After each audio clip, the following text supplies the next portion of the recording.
Following a developing story right now is Governor Sam Brownback in Kansas. The budget director for the governor's office just announced $63 million in cuts to that state budget. 41 Action News investigator Melissa Yeager has a breakdown of where these cuts are coming from and who will be affected.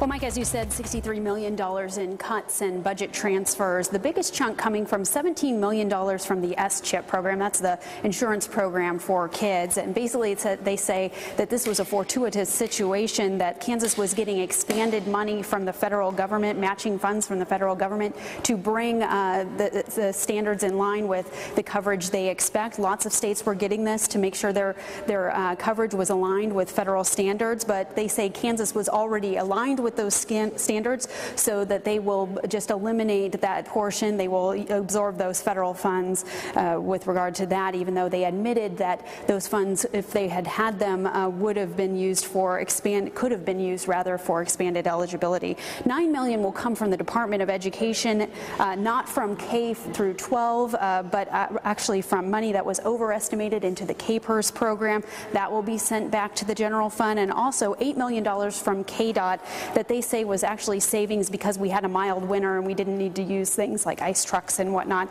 So overall, Sullivan says that they really tried to minimize the impact on Kansas to the services that Kansans received. Here's what he had to say.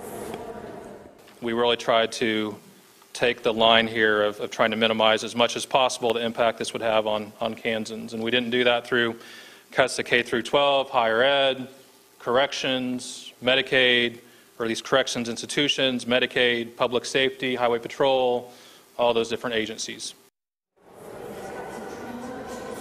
And it's important to note here that the legislature at the end of the session did give them the ability to make more, almost $100 million in cuts. They only made 63. That was more than the $50 million that the legislature had recommended. However, they did, Budget Director Sullivan did say that he is concerned about those estimates for the sales tax. They really don't know what that is going to do. Meanwhile, Brownback was not here. Governor Brownback was not here for this announcement. He was in Wichita meeting with business leaders. That they say that this was really a timing issue because they had to get out bond disclosures tomorrow. We'll have much more coming up on 41 Action News at 6. I'm investigator Melissa Yeager, 41 Action News.